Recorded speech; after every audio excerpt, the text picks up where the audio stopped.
બનાસકાંઠામાં ગ્રામ પંચાયતમાં ફરજ બજાવતા કોમ્પ્યુટર ઓપરેટરોએ 15મા નાણાં પંચના મહેનતાણું ન ચૂકવતા ડીડીઓને રજૂઆત કરી।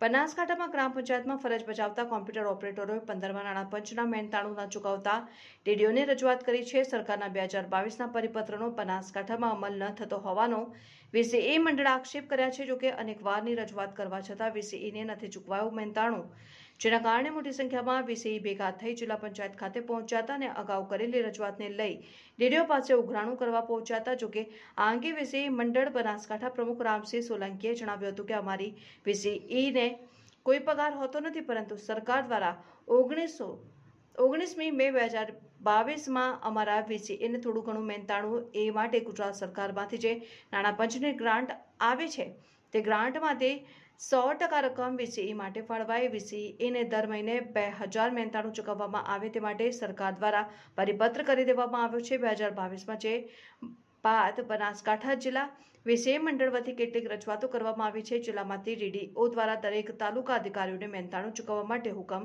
કરવામાં આવ્યો છે, તેમ છતાં આ દિન સુધી અમને 1 રૂપિયો ચૂકવવામાં આવ્યો નથી, જે બાબતે અમે 6ઠા મહિનાની અંદર ડીડીઓ શ્રીને લેખિતમાં રજૂઆત કરી હતી અને આ દિન સુધી અમને કોઈ ન્યાય મળ્યો નથી, જે માટે અમે જે રજૂઆત કરી હતી તેના ઉઘરાણા માટે જિલ્લા પંચાયત કચેરીએ પહોંચ્યા છીએ।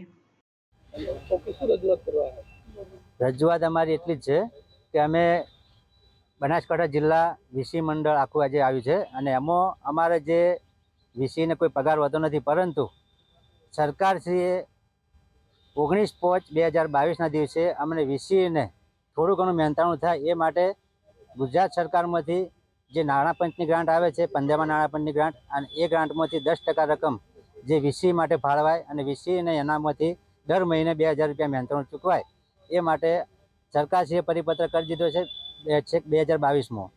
ત્યાર પછી અમે બનાસકાંઠા જિલ્લા મંડળ વતી લગભગ ઘણી વખત રજૂઆત કરી છે અને જિલ્લામાંથી પણ આપણા ડીડીઓ સાહેબે દરેક તાલુકા અધિકારીઓને આ બાબતે મહેનતાણું ચૂકવવા માટે હુકમ કરી દીધો છે, તેમ છતાં આજ દિન સુધી અમને 1 પણ રૂપિયો હજી ચૂકવવાનો નથી। એ માટે અમે 6ઠ્ઠા મહિનાની અંદર ડીડીઓ સાહેબને લેખિત રજૂઆત આપી હતી। એની અંદર ડીડીઓ સાહેબના 4 પરિપત્રો કરેલા હતા, એ પણ અમે જોડ્યા હતા અને એમાંથી આજ દિન સુધી હજી એમાં પણ અમને કોઈ ન્યાય મળ્યો નથી। એટલે આજે અમે જે એમને રજૂઆત કરી છે એનું ઉઘરાણ માટે અમે આજે આવ્યા છીએ જિલ્લા પંચાયતમાં। રામસિંહ સોલંકી, બનાસકાંઠા જિલ્લા વીસી મંડળ પ્રમુખ।